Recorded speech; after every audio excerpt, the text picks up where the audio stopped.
Listen, pay more attention to the flowers that bloom in the valley than the ones that die. Pay more attention to what is growing when you're in the valley than what is falling away. Okay? Many times when life gets heavy, okay, things don't feel like they used to. Seems like there is extra weight, extra burdens, extra tests, extra trials. All right, you may feel like every time you turn around there is something there is something else, all right, to be fixed, to be done. All right, something else that needs your attention, somebody else that needs your attention. And so when we get to these places in life, all right, when we're going through these seasons, you can say you're going through the jungle, all right, when you feel like, all right, you in the deep, okay, we tend to sometimes try to lean on man. Is this a natural response? Yes.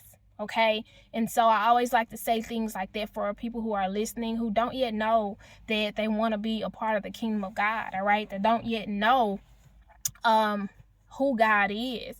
It needs to be clear that this is not a cult-like, all right, commitment to where we are delusional and feel like we are not still human beings. Okay, all right. We are we are a spirit man, all right, housed, all right, in a fleshly body. Okay, we just don't allow our flesh to dictate and guide, all right, our every move. All right, so we don't deny that we are human. I am human. I feel like calling on man. I feel like leaning on man. Okay, I get tired. I get frustrated. All right. Oh, I get angry. I get impatient. I get upset. I get confused. We feel these things. We do not deny our emotions. Once again, we just do not give them the power to direct our actions. Okay, so when we get to these points and we feel like we want to lean on man, what am I saying?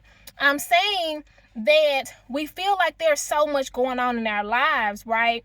And you may be the person that likes to pitch in for others. Okay, you may be the person who just feels like that, seems like common courtesy. All right, it seems like just having basic manners to help someone else out, you know, when you see that they're having a rough time. And so where your focus is that you are waiting on man to do something. Okay, you're waiting on man to rescue you.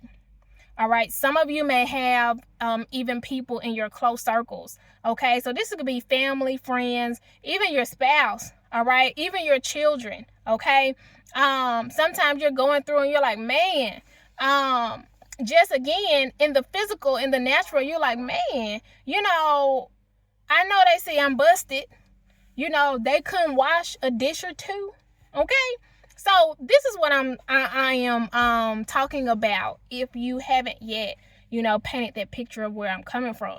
And so with the adults, with family, with friends, with your spouse, with your BFF, whatever you would like to call them, or whoever you're thinking about at this time, sometimes you have those people who, they don't have to guess what you're going through, right? They don't have to say, oh man, you know, her hair hasn't been done in a while, or she looks tired. She has little bags under her eyes, all right? He looks like he hadn't had any rest. Man, he looks like he hadn't had a haircut. My goodness, man, he's losing weight, or he or she is gaining weight. They're not the people who have to actually pay attention to things that are changing, all right, in regards to you.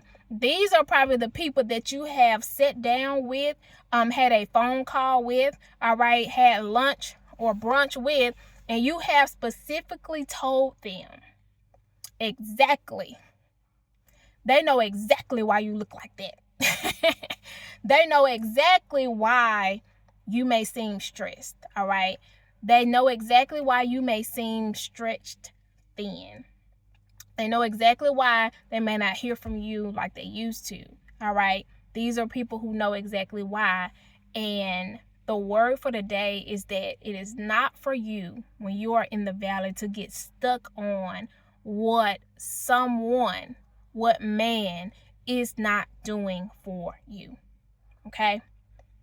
Don't get distracted by the things that are not growing or the things that are dying away. All right. Because a lot of times that valley is simply to redirect you to who you should be leaning on in the first place, to redirect you to who has total control in the first place, to redirect you to who has all of the answers in the first place. All right. The issue is that some of us are seeking man. We are venting even to man before we pray to God about anything. All right. We will listen to them before we actually wait on a response from God. All right.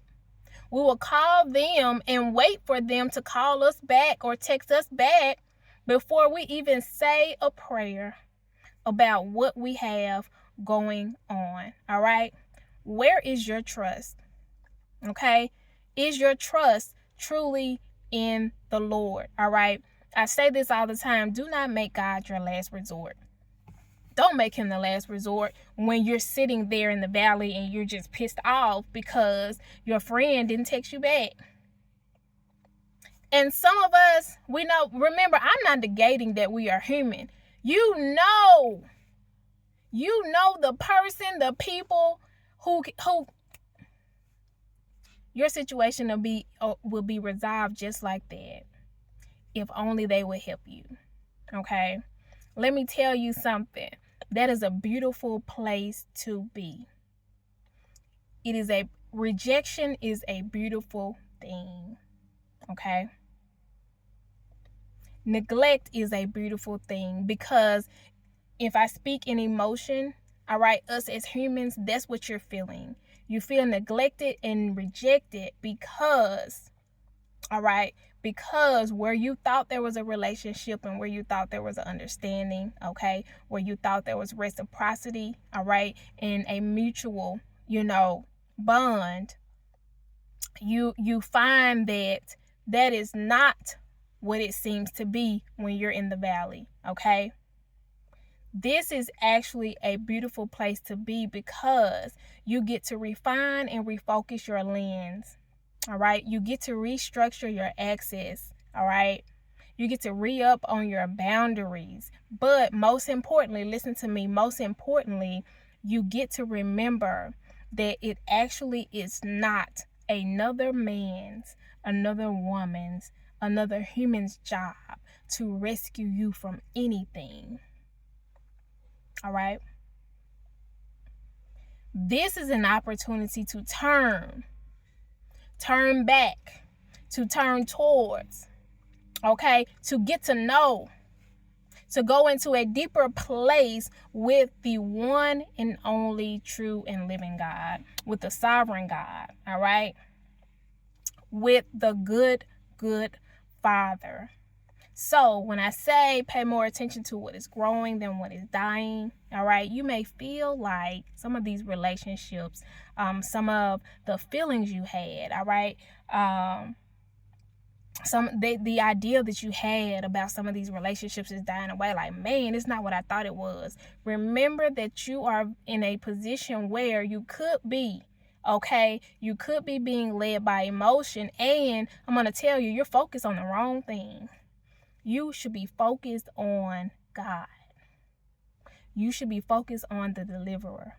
Yes, he does use people, but you don't get to dictate and you don't get to point. You don't get to direct God and say, this is what should be happening. You don't get to do that. We don't get to do that. All right? We don't get to tell him how he should come through for us. I don't want you to miss how beautiful God operates in seasons and times like this, okay? So don't be so focused on what others are not doing that you skip over. You miss the beauty in what God is doing inside of you. You miss just how much he has built your patience, all right? You miss the beauty in the long suffering, okay? Remember that when he is building your character, he is building your strength, okay? When God keeps you, he is even building your faith, all right? Don't miss how much more confident you're going to be when something else comes. Do not forget how much more equipped you will be, okay, to serve, all right, and to go to war because of what you are going through.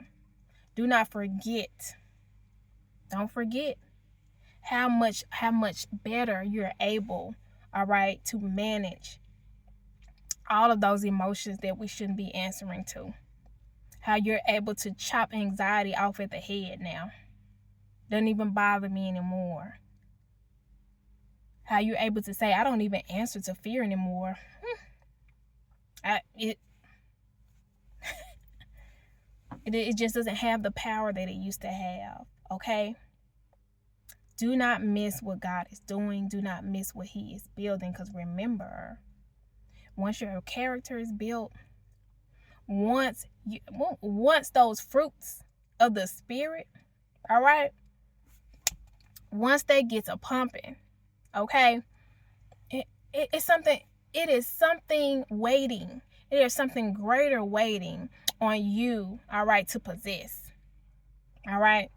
There is greater territory that is waiting for you, okay? So I don't want you to get stuck in being small-minded and being led by your emotions and saying, man, I would have done this and I would have done that. You don't know that. You can have a good heart, all right? You can have a good heart and still suffer long, because there is so much greater, all right? There is so much greater for you that it's time for you to receive something that you can't even comprehend. It's time for you to receive things that are too great for you to even paint. You cannot begin to create a canvas of what this is. You can't begin to start trying to create some type of blueprint. It's too massive. It is too massive.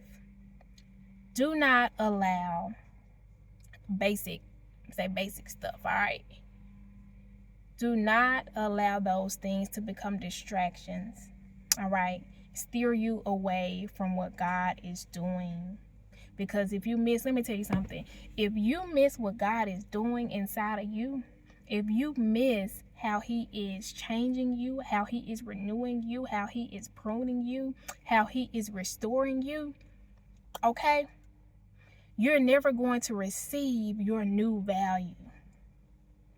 Have you ever thought about some of the things you used to do? And you're like, man, what did I think about myself? Okay, if you can attest to that, then you know right now in your heart and your mind, there is a surety that I am better than I was before. You know your value, okay? You're going to have to receive a new value, okay, when God reintroduces you to yourself, okay? You're not going to be able to receive that. You're not going to be able to walk in that, because what happens? What happens when the price go up? I don't talk the way I used to talk. Don't walk like I used to walk, all right? I'm going to make sure I get my rest. I'm going to make sure I protect my heart, my eyes, my ears. I'm going to make sure I do what I'm supposed to do for this temple, okay? You play less games. A lot of times you say less. You move more. There is more action, okay? More certainty about your purpose, about who you are, about what you should be doing, okay? There is more clarity in your discernment, all right? Where it ain't no ifs, ands, and buts about it. We ain't got to have no conversations. I already know what it is. And guess what? I don't have to wait for other people to know. I'm confident in the gift and the calling that God has placed on my life. And I don't have time to be distracted. There is no time. Okay? Because I want you to be present, aware, sure of who God is making you to be, who you are becoming. It is imperative that you do not become distracted by what is not happening in the valley and focus on what is. Pay more attention to what is growing, what is blooming in the valley, than what is dying and falling away. Let it fall away.